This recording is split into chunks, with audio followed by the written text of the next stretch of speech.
आप चुप क्यों हो गए? बूढ़े का कुछ जवाब नहीं आ रहा था। युग सोचने लग जाता है कि बाबा कोई जवाब क्यों नहीं दे रहे। युग अपने पैंट की चेन बंद करता है और पीछे मुड़ने लग जाता है। जब वो पीछे मुड़ता है तो उसके रोंगटे खड़े हो जाते हैं। वो बूढ़ा अचानक से गायब हो गया था। युग के समझ नहीं आ रहा था कि वो बूढ़ा इतनी जल्दी कहाँ जा सकता था। युग अपना बैग उठाकर स्टेशन पर उस बूढ़े को ढूंढने लग जाता है, पर वो बूढ़ा उसे कहीं पर भी नहीं मिलता है। युग हैरान था ये सोचकर कि वो बूढ़ा एकदम से, पर थोड़ी ही देर बाद वो ये सोचकर संतुष्ट हो जाता है कि शायद वो बूढ़ा अकेले ही चला गया होगा। और अच्छा ही हुआ चले गया, वरना यक्षिणी के बारे में बातें करके वो तो खुद तो डरता ही, साथ में उसे भी डराता। युग स्टेशन से बाहर निकलता है तो देखता है कि स्टेशन से बाहर एक भी ऑटो रिक्शा वाला नहीं था। ये गांव में ना यही प्रॉब्लम होती है, टैक्सी ही नहीं मिलती। शहरों का विकास तो हो रहा है पर गांव आज भी गांव ही है, जरा सी तरक्की नहीं हुई यहाँ पर।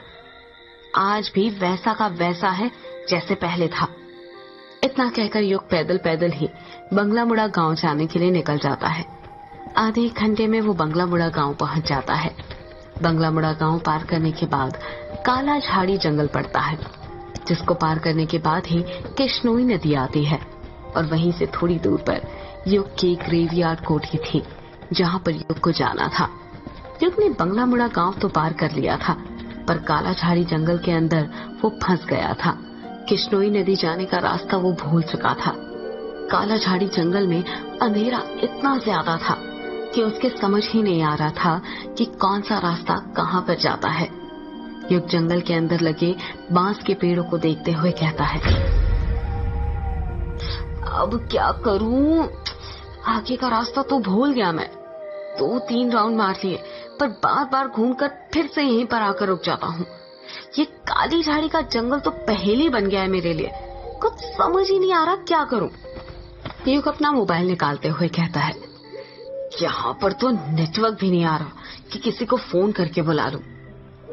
युग के आसपास साल और बांस के पेड़ लगे हुए थे। हवा के झोंके जब भी इन बांस के पेड़ों के बीच में से निकलते थे तो ऐसा लगता था जैसे आपस में कोई फुसफुसा रहा हो।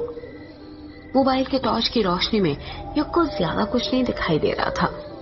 युग सोच ही रहा था कि वो क्या करे, कि कैसे इन जंगलों से निकले। तभी उसे किसी के कदमों की आहट सुनाई देती है।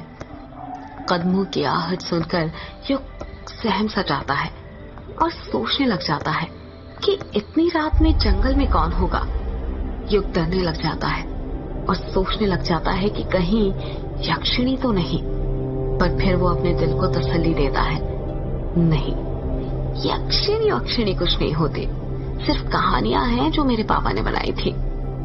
कदमों की आहट धीरे धीरे तेज होती जा रही थी। ऐसा लग रहा था जैसे कोई युग के पास आ रहा हो। युग जमीन पर पड़ा बांस का टुकड़ा उठा लेता है और कदमों की आहट सुनने लग जाता है। तभी युग देखता है कि उसके बगल में जो बांस के पेड़ लगे हुए थे वो हिल रहे थे और आवाज उसी तरफ से आ रही थी। युग पूरी तरह तैयार हो गया था उस आहट का सामना करने के लिए। जैसे ही कदमों की आहट बंद होती है, युग की आंखें फटी की फटी रह जाती है। उसके हाथ से बांस का टुकड़ा अपने आप छूट जाता है और वो खुद डर के मारे झट से जमीन पर गिर जाता है। युग के सामने एक काला साया खड़ा हुआ था। युग डरते हुए अपना मोबाइल उठाता है और उसका टॉर्च उस काले साए पर मारते हुए कहता है, कौन हो तुम?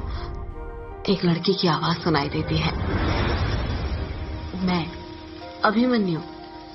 जब टॉर्च की रोशनी उस काले साए पर पड़ती है तो युग देखता है कि वो काला साया किसी और का नहीं बल्कि उसी की उम्र के एक लड़के का था, जिसके लंबे लंबे घुंघरालू गर्दन तक बाल थे और उसने आंखों में एक बड़ा सा चश्मा पहना हुआ था। उस लड़के के हाथों में कोई डिवाइस था जिसे देखकर ऐसा लग रहा था जैसे कोई रीडिंग नापने वाला डिवाइस हो। अभिमन्यु युग की तरफ हाथ बढ़ाते हुए कहता है, और जाओ, नीचे क्यों लेटे हो? युग अभिमन्यु का हाथ पकड़ते हुए कहता है, लेटा नहीं हूँ, तेरे कारण डर गया था। क्या कहा? मेरे कारण डर गया था? क्यों, तू डरपोक है क्या? क्या बोला तूने?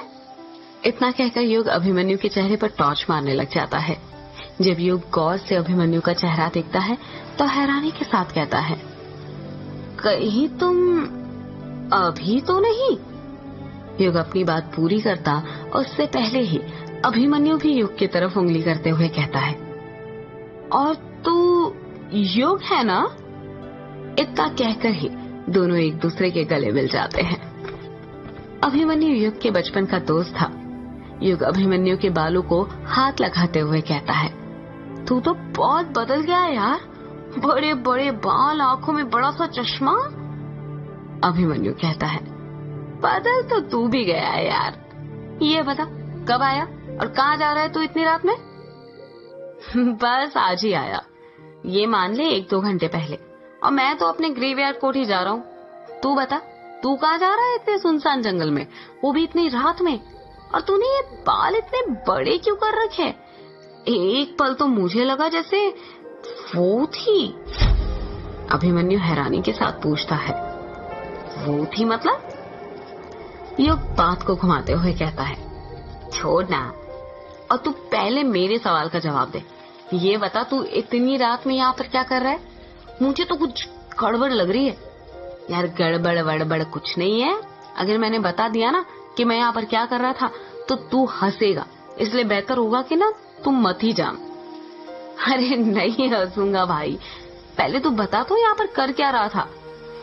अभिमन्यु धीरे से कहता है, मैं ना यहाँ पर भूत पकड़ रहा था। युग को सुना ही नहीं देता है और वो फिर से पूछता है, क्या कहा? अभिमन्यु युग के कान में चिल्लाते हुए कहता है, भूत पकड़ रहा था यार। अभिमन्यु की बात सुनकर युग जोर जोर से हंसने लग जाता है और कहता है, तू पागल हो गया है क्या? कैसी बातें कर रहा है? मुझे लगा तेरी बचपन की आदत है ये भूतों पर विश्वास करने की, जो चली गई होगी, और तू अब समझदार हो गया है, पर तू तो अभी भी नहीं सुधरा है यार। पूरा वैसा का वैसा है जैसे बचपन में था। डब्बा का डब्बा। अभिमन्यु नाराज होते हुए कहता है, मैंने कहा था ना तू हंसेगा, इसलिए नहीं बता रहा था। युग को गिल्टी फील होने लगता है और वो धीरे से कहता है, सॉरी यार, चल छोड़। ये बता, क्या करता है आजकल तू? मेरी गुवाहाटी में जॉब है, अभी छुट्टियां मनाने आया हूँ। गुवाहाटी में जॉब है? पर किस चीज की? अभी तो बताया। क्या बताया? भूत पकड़ने की। मैं एक सर्टिफाइड पैरानॉर्मल एक्टिविटी एक्सपर्ट हूँ। हम लोग भूत खोजने का काम करते हैं। हाँ। अभिमन्यु की बात सुनकर युग अपनी हंसी नहीं रोक पा रहा था, वो हंसते ही जा रहा था। यार तू हंस क्या रहा है?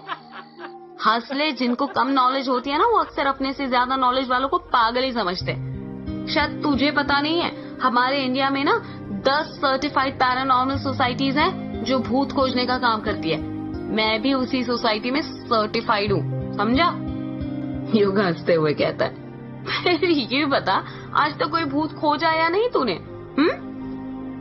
अभी तक तो नहीं खोजा, पर जल्दी खोज लूंगा ना। अच्छा, और वो कैसे? अभिमन्यु अपने हाथ का डिवाइस दिखाते हुए कहता है, इसकी मदद से। युग हैरानी के साथ पूछता है, ये क्या है? इसे इलेक्ट्रोमैग्नेटिक फील्ड मीटर कहते हैं। मतलब ये कि इस मीटर का इस्तेमाल एक टाइम के अंदर इलेक्ट्रोमैग्नेटिक फील्ड में होने वाले अंतर को जांचने के लिए किया जाता है। कहते हैं किसी जगह पर जब भूत प्रवेश करते हैं तो वहाँ की इलेक्ट्रोमैग्नेटिक फील्ड में बदलाव आता है। इस तरह भूतों का पता लगाया जाता है।